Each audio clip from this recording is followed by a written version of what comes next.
Hello छात्रों, आप सबका आपके अपने YouTube चैनल इंग्लिश युग 24 में स्वागत है। छात्रों, हम लोग वॉइस के एक्टिव वॉइस और पैसिव वॉइस के सीरीज चला रहे हैं, जिसमें से कई टेंस जिनके पैसिव वॉइस बनते हैं हम लोगों ने अध्ययन कर चुके हैं। आज हम लोग प्रेजेंट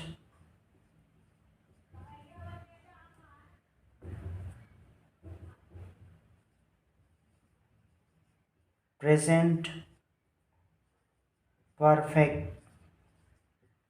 टेंस का पैसिव वॉइस कैसे बनाएंगे, इस संबंध में सीखेंगे।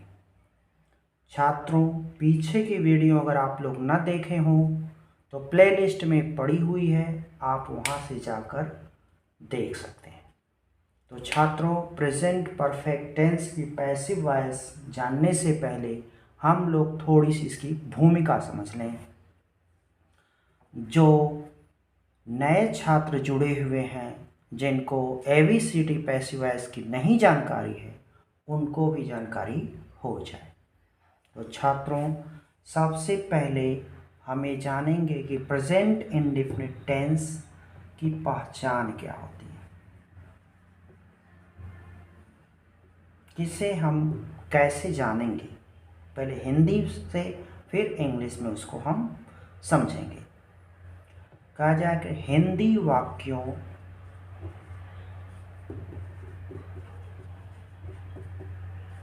के अंत में चुका है, चुकी है, चुके हैं, लिया है, दिया है आदि शब्द आते हैं। ये तो छात्रों पहचान हो गई। अब हम लोग जान लें helping verb present perfect tense की क्या है।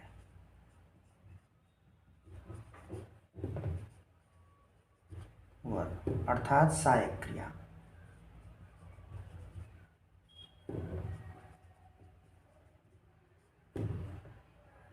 तो प्रेजेंट परफेक्ट टेंस की छात्रों सहायक क्रिया दो है, एक है हैज, दूसरी है। एक वचन अर्थात singular subjects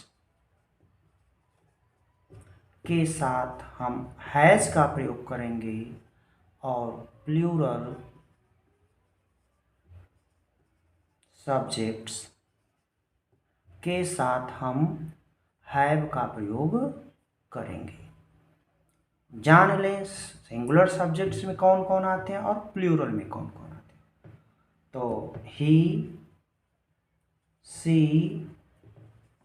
it, boy, Ram, ये सभी सिंगुलर सब्जेक्ट में। और यहाँ पर आई, वी, यू, दे, बॉयज आदि प्लूरल सब्जेक्ट्स में आते हैं। यही पे सबसे बड़ी फसान होती है छात्रों। अगर यही क्लियर हो गया तो हम पैसिव आधा बना लेंगे तुरंत। अब मेन वर्ब,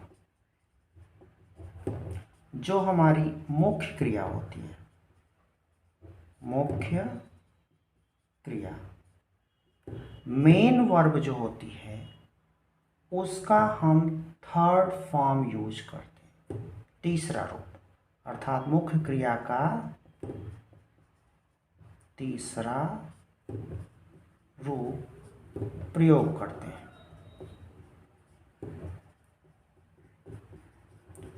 अच्छा, इसकी छात्रों सबसे बड़ी खासियत यह है कि जो एक्टिव वॉइस में वर्ब यूज होगी मेन वर्ब जिस रूप में, वही जो है रूप पैसिव वॉइस में भी यूज होगी। तो अब हम लोग इसके एक्टिव वॉइस का फार्मूला देख लेते हैं। तो एक्टिव वॉइस का फार्मूला हम लोग, अब इसको आप लोग समझ गए होंगे। तो इसको ओमिट करने के बाद, रब करने के बाद, अब हम लोग एक्टिव वॉइस का जो फार्मूला है वो लिखते हैं, वो समझते हैं।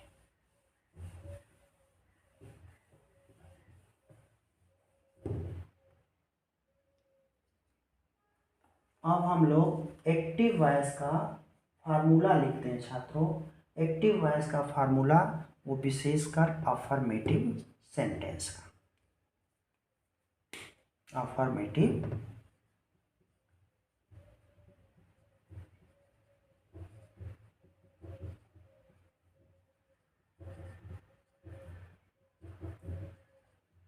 Affirmative sentence. अब इसमें हम एक्टिव वॉइस अर्थात ट्रांसलेशन का जो फार्मूला है वही लिखा जाएगा इसमें। सबसे पहले हम लिखेंगे क्या छात्रों, सब्जेक्ट। उसके बाद हमारी जो हेल्पिंग वर्ब है हैज़ या हैव में से कोई एक, ये हमारा सिंगुलर सब्जेक्ट्स के साथ और ये हमारा प्लूरल सब्जेक्ट्स के साथ। उसके बाद देखें मेन वर्ब, जो मेन वर्ब है उसका थर्ड फॉर्म। उसके बाद छात्रों ऑब्जेक्ट आएगा। उसके बाद ETC। अब इसे हम लोग एक उदाहरण से समझ लें। जैसे कहा जाए राम किताब पढ़ चुका है। थोड़ा सा समझ लें, राम किताब पढ़ चुका है। तो सब्जेक्ट कौन है छात्रों, हमारा राम है, तो राम लिखेंगे सबसे पहले। इसमें छांट लें। फिर कह रहा है कि हैज़ हैव में से कोई एक, तो साधारण है, साधारण करो सॉरी, एक वचन करता है, सिंगुलर सब्जेक्ट है तो हैज़, राम सिंगुलर है तो हैज़। उसके बाद कह रहा है कि मेन वर्ब पढ़ना, पढ़, तो रीड का थर्ड फॉर्म रीड ही होता है लेकिन पढ़ते हैं रेड है। राम हैज़ रेड पुस्तक ए बुक। किताब हमारा ऑब्जेक्ट है, ये सब्जेक्ट हो गया और ये हमारा ऑब्जेक्ट हो गया, ये हमारा मेन वर्ब हो गई और ये इससे हम जान गए टेंस कौन सा है। ठीक, एक्टिव वॉइस का आपने देखा किस तरह से ये नियम हम लिखें, वो यहाँ पर आ गया। सब्जेक्ट हैज़ हैव में से कोई, has have, main verb third form, object. अब हम लोग छात्रों पैसिव वॉइस का फार्मूला लिख लें। अफर्मेटिव सेंटेंस के पैसिव वॉइस का फार्मूला।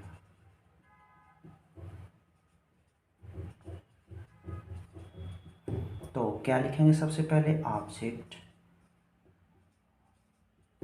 उसके बाद सहायक क्रिया जो हो हैज़ या हैव, हैज़ या हैव में से कोई एक। उसके बाद बीन आएगा। इसके बाद दोनों के साथ, इसके साथ भी और इसके साथ भी बीन आएगा। उसके बाद जो हमारी मेन वर्ब है उसका थर्ड फॉर्म, देखिए थर्ड फॉर्म यहाँ भी है, थर्ड फॉर्म यहाँ भी, प्लस ETC है तो वो लगाएंगे, नहीं है तो नहीं लगाएंगे, प्लस आगे बाई, इसके बाद सब्जेक्ट का ऑब्जेक्टिव केस लिखेंगे यहाँ पर। अब इसे एक उदाहरण से समझ लेते हैं। अभी हम लोगों ने एक उदाहरण एक्टिव वॉइस का लिखा था, उसी को लिख लेते हैं। Ram has red a book. तो इसका पैसिव बनाना है हम लोगों को। ये जान गए एक्टिव वॉइस में हमारा सब्जेक्ट हो गया, ये हमारी जो हेल्पिंग वर्ब हो गई सहायक क्रिया, ये हो गई हमारी मेन वर्ब जिसका थर्ड फॉर्म प्रयुक्त हुआ है, और ये हमारा हो गया यहाँ से यहाँ ऑब्जेक्ट। तो अब छात्रों हम लोग इसका पैसिव बनाएंगे। पैसिव बनाने से पहले हमने निर्धारण कर लिया कि कौन कौन क्या क्या है। जैसे निर्धारण हो जाएगा वैसे हम लोग एक एक करके रख लेंगे। तो नंबर 1 पे ऑब्जेक्ट आ रहा है, तो ऑब्जेक्ट ये हो गया नंबर 1, इसको यहाँ पर लाएं तो ए बुक हो गया, ए बुक नंबर 1 पर आ गया। उसके बाद कह रहा है नंबर 2, नंबर 2 पे हैव आना चाहिए, तो ये हमारा एक वचनकर्ता के रूप में प्रयुक्त हुआ है तो हैज आएगा, ये नंबर 2 पर आ गया। उसके बाद 3, नंबर 3 बीन है, अर्थात बीन दोनों के साथ प्रयुक्त होगा तो यहाँ पे हम बीन लेते हैं 3। उसके बाद कह रहा है चौथा हमारा रहना चाहिए मेन वर्ब की थर्ड फॉर्म। मेन वर्ब की थर्ड फॉर्म ऑलरेडी प्रयुक्त है, तो ये बुक हैज़ बीन रेड, ये हमारा चौथा हो गया। इसके बाद कह रहा है ETC, ETC इसमें नहीं है, बाई, तो हम लोगों ने बाई लगा लिया। फिर कह रहा है कि ये 5वें स्थान पर आ गया, 5वां ये हो गया। उसके बाद कह रहा है कि सब्जेक्ट का ऑब्जेक्टिव केस, जो हमारा सब्जेक्ट राम है, इसका ऑब्जेक्टिव केस, ये राम हमारा नाउन है इसलिए इसका कोई ऑब्जेक्टिव केस नहीं होगा, राम का राम ही लिखेंगे, यह 6वां स्थान पे आ गया। देखें 1 2 3 4 5 6 ये इस क्रम में है, और ये देखें किस क्रम में है, देख रहे हैं ना, इसका क्रम 1 2 3 4 5 6 जैसे वैसे इसका क्रम है। ठीक, तो उम्मीद है कि अब आपको ये संख्या के आधार पर भी याद करेंगे तो भी आपको बहुत आसानी से समझ में आ जाएगा। एक उदाहरण और समझते हैं हम लोग।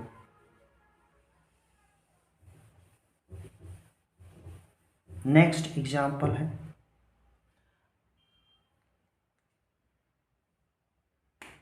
I have written a letter. I have written a letter. तो इसमें भी निर्धारित कर लें, देख लें एक्टिव वॉइस हमारा यही है, तो एक्टिव वॉइस में सब्जेक्ट के स्थान पर ये सब्जेक्ट हो गया हमारा, ये हैज़ है हेल्पिंग वर्ब हो गई हमारी, ये मेन वर्ब हो गई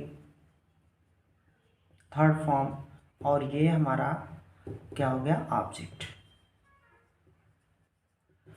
निर्धारित हम लोगों ने कर लिया। तो अब कह रहा है कि नंबर 1 पर हमको क्या लेना है, जब हम पैसिव बनाएंगे तो 1 पे ऑब्जेक्ट लाना है, तो 1 पे हमने रखा ए लेटर।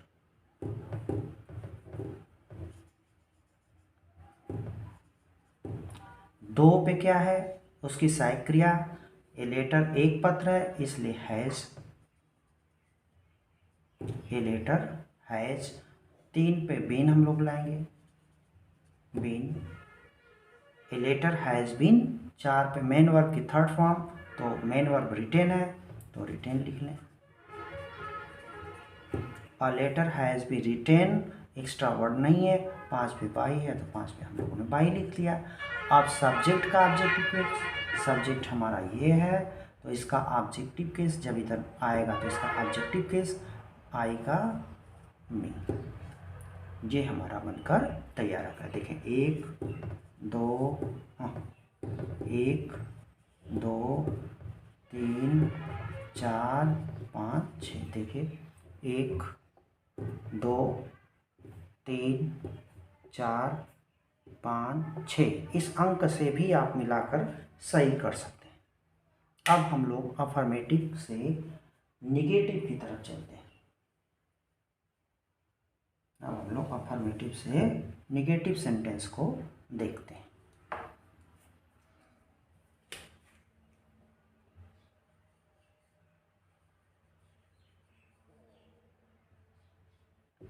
नेगेटिव सेंटेंस, इसको समझ लीजिएगा। नेगेटिव फिर से लिख देते हैं छात्रों, फिर से लिख देते हैं, इसको गलत हो गया, सॉरी। पूरा सेंटेंस को हम फिर से लिख देते हैं। Negative sentences, negative sentences. अब एक्टिव वॉइस में नेगेटिव सेंटेंस कैसे बनेगा? तो जब नेगेटिव वॉइस एक्टिव में हमको बनाना है तो यहाँ तक तो सेम ही रहेगा, इसके आगे थोड़ा सा परिवर्तन करना पड़ेगा। सब्जेक्ट प्लस हैज है प्लस नॉट, उसके बाद मेन वर्ब की थर्ड फॉर्म, उसके बाद ऑब्जेक्ट, फिर ETC। अब पैसिव में कैसे बनाएंगे? तो थोड़ा सा इसमें भी परिवर्तन करना पड़ेगा।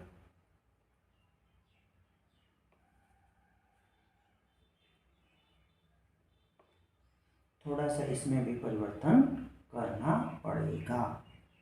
तो देख लें हम लोग थोड़ा सा परिवर्तन करके। तो ऑब्जेक्ट, ऑब्जेक्ट के बाद सहायक क्रिया हैज, उसके बाद नॉट, जैसे इसके बाद आई है वैसे यहाँ पर आएगा। उसके बाद बीन प्लस जो हमारी मेन वर्ब है उसका थर्ड फॉर्म, प्लस ETC है तो वह नहीं है तो आगे बढ़ेंगे, प्लस बाई, उसके बाद सब्जेक्ट का ऑब्जेक्टिव केस। ठीक है छात्रों, अब हम लोग एक उदाहरण से समझते हैं। यही उदाहरण लिखा, इसे समझ लेते हैं। I have not written a letter, ये वर्ड हमारा क्या हो गया? Word of negation. तो I have not written a letter, ये हमारा एक्टिव हो गया। अब हमको पैसिव बनाना है तो इसी से बना ले। ए लेटर हैज़, देखें ऑब्जेक्ट आ गया, ठीक, हैज़ आ गया। इसके बाद कह रहा है नॉट, कह रहा है क्या? नॉट, तो यहाँ नॉट लिखना। तो a letter has not been written by me. एक सेंटेंस आपको समझ में आ गया होगा। अब हम लोग दूसरा सेंटेंस निगेटिव का समझते हैं। दूसरा, यू हैव नॉट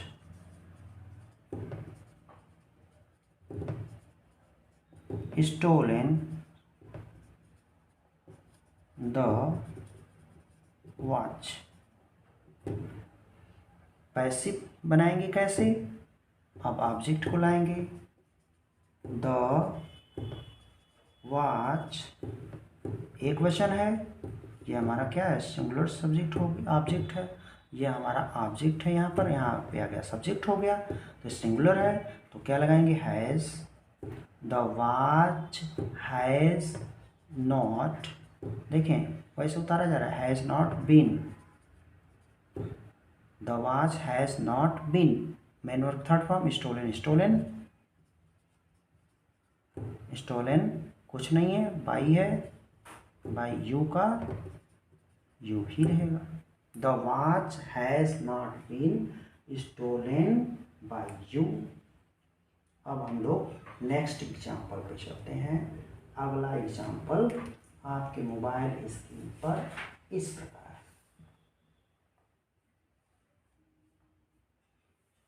और हम लोग इंट्रोगेटिव के एग्जाम्पल देखते हैं। Interrogative sentence,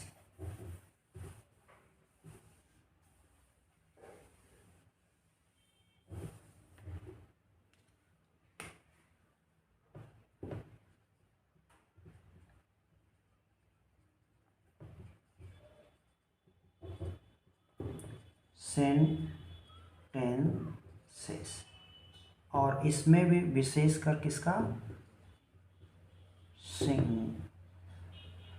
single interrogative.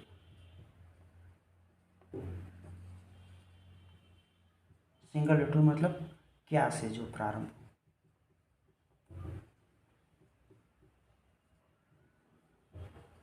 हो, तो उसका एक्टिव फार्मूला हम लिख लें। एक्टिव वॉइस के क्या फार्मूले हैं वो लिख लें। सबसे पहले क्या लिखेंगे, हैज़ हैव में से कोई एक होना चाहिए, उसके बाद हमारा सब्जेक्ट होना चाहिए प्लस NOT होना चाहिए, अगर होगा तो, नहीं होगा तो नहीं होगा। इसके बाद हम लोग मेन वर्ब लिखेंगे, मेन वर्ब की थर्ड फॉर्म प्लस ऑब्जेक्ट अपना आ जाएगा, उसके बाद ETC क्वेश्चन मार्क। अब पैसिव में क्या इसका नियम बनेगा वह लिख लें। हैज़ हैव में से कोई एक आएगा, ऑब्जेक्ट जब सब्जेक्ट क्या आएगा तब, प्लस ऑब्जेक्ट हम लिखेंगे यहाँ पे, ऑब्जेक्ट के तुरंत बाद अगर NOT है तो लगाएंगे, नहीं है तो नहीं लगाएंगे, plus been plus main verb की थर्ड फॉर्म, उसके बाद ETC बाई के बाद लिखेंगे सब्जेक्ट का ऑब्जेक्टिव केस, ठीक। और लास्ट में सब से क्या लिखेंगे, क्वेश्चन मार्क। अब हम लोग एक उदाहरण से इसे समझते हैं। एक्टिव वॉइस का एक उदाहरण लिखा जाए फिर उससे समझा जाए। उदाहरण है, has your mother cooked food, has your mother cooked food. ये हमारा एक्टिव वॉइस में देखिए, हैज़ आना चाहिए, आ गया। सब्जेक्ट आना चाहिए, सब्जेक्ट योर मदर सब्जेक्ट है यहाँ तक। मेन वर्ब आ गई, ऑब्जेक्ट आ गया। तो हम लोग लिख लें, ये हमारी हेल्पिंग वर्ब हो गई, ठीक। ये हो गया हमारा सब्जेक्ट, ये हो गई हमारी मेन वर्ब और ये हो गया ऑब्जेक्ट। तो अब पैसिव बनाए, तो पैसिव में कैसे बनेगा बताइए, पैसिव बनाइए इसका जल्दी से। तो फूड हमारा ऑब्जेक्ट है जो एक वचन है, इसलिए हैज़ का हैज़ ही लिखेंगे। फूड अब इधर आ गया, हैज़ फूड के बाद बीन, नॉट है नहीं, हैज़ फूड बीन क्या, वर्ब की third form cooked, has food been cooked. अब इसके बाद ETC है नहीं तो बाई ला देते। योर मदर का योर मदर ही रहे, योर मदर का योर मदर ही रहेगा। प्रश्नवाचक चिन्ह। अब एक उदाहरण और इसका समझें ताकि क्लियर हो जाए एकदम से आपको। नेक्स्ट एग्जाम्पल है, has he killed the snake. Active voice में has he killed the snake. तो पैसिव क्या बनेगा, तो हैज पैसिव में has the snake been killed, या किल्ड है, किल्ड बाई ही का हिम, क्वेश्चन मार्क।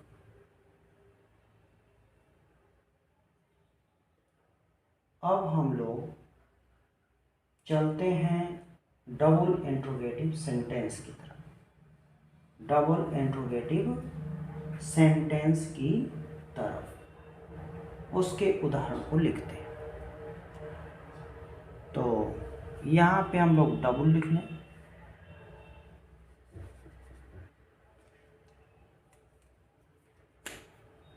कैसा हो? डबल इंट्रोगेटिव सेंटेंस जो क्या शब्द से प्रारंभ न ही होता है, क्या शब्द बीच में होता है वाक्य के, और जिसकी अंग्रेजी हम लोग सबसे पहले लिखते हैं। तो उस एक्टिव में कैसे लिखेंगे? तो एक्टिव वॉइस में लिखेंगे WH वर्ड सबसे पहले, फिर हैज हैव में से कोई सब्जेक्ट लिखेंगे, अगर NOT है तो लिखेंगे, नहीं है तो नहीं लिखेंगे। मेन वर्ब लिखेंगे, थर्ड फॉर्म लिखेंगे, ऑब्जेक्ट, और ये हमारा एक्टिव वॉइस नियम, ठीक है। फिर पैसिव में वही WH उतार लेंगे। बस शर्त ये है कि हु ना हो, हु होगा तो शर्तें बदल जाएंगी, और कुछ हो चल जाएगा। हु प्लस हैज हैव में से कोई एक प्लस ऑब्जेक्ट आ जाएगा। नॉट है तो लगाएंगे, नहीं तो नहीं लगाएंगे। बीन वैसे ही रहेगा, third form, ETC, by, subject का ऑब्जेक्ट, यह जैस का तैसे रहेगा, इसमें कोई परिवर्तन नहीं होगा। अब हम लोग उदाहरण से समझते हैं। फार्मूला समझ में आ गया होगा। उदाहरण देखा जाए, एक उदाहरण से समझाया जाए। What have you done today?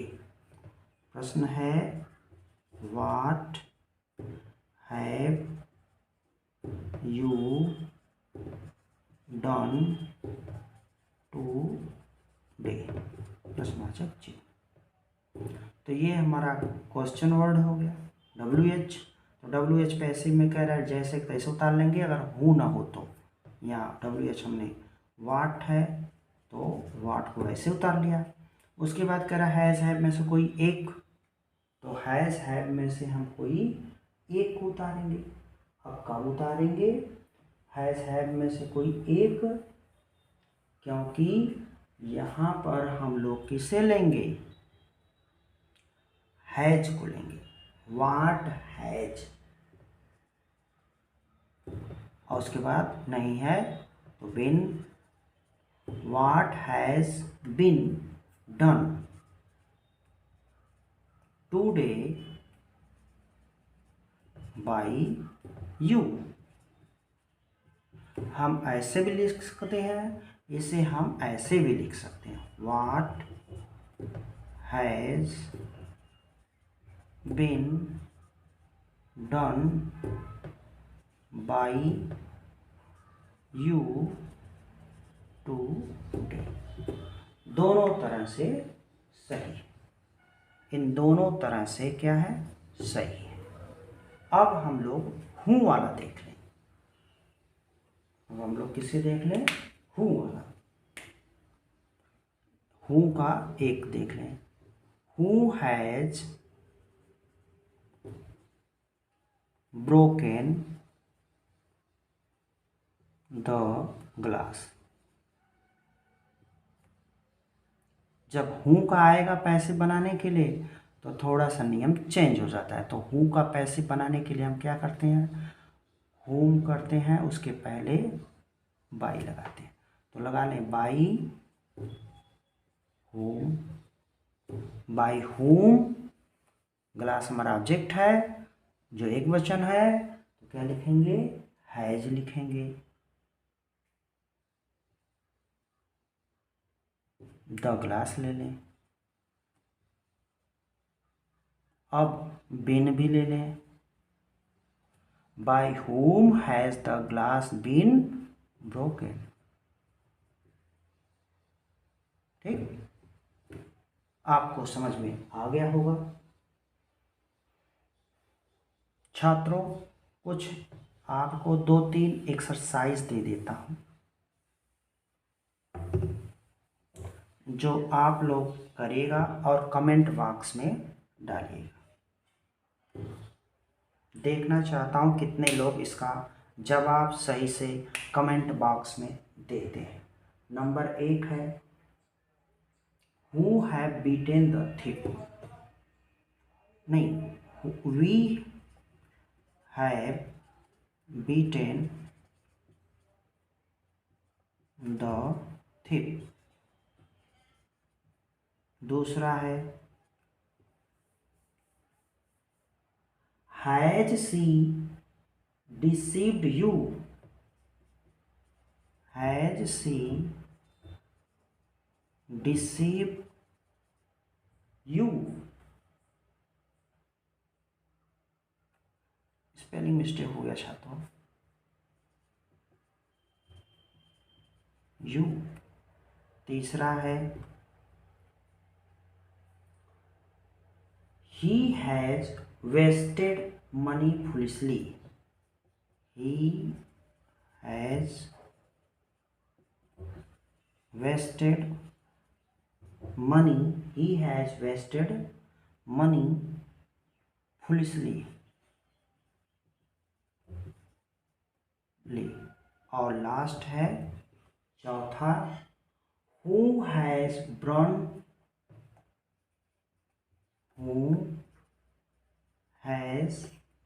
burnt जलना से होता है these papers। किसने इन पेपरों को जला दिया। इन चारों का आप लोग कमेंट बॉक्स में आंसर भेजेंगे। मैं चेक करूंगा कि आप लोग कितने सीखे कितने नहीं सीखे। अब बारी आती है आप लोगों को एक काम करने की।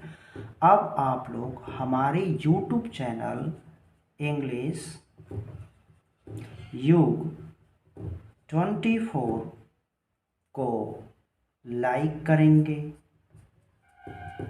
दोस्तों में अपने शेयर करेंगे और सब्सक्राइब भी करेंगे, क्योंकि आपको हम बहुत अच्छी चीज़ बहुत मेहनत से बता रहे हैं और कम समय में बता रहे हैं और पूर्णतः उम्मीद है कि आपको समझ में आ जाती होगी। अगर नहीं आती है तो आप पुनः उस वीडियो को देखिए, बिल्कुल आपको समझ में आ जाएगी। धन्यवाद।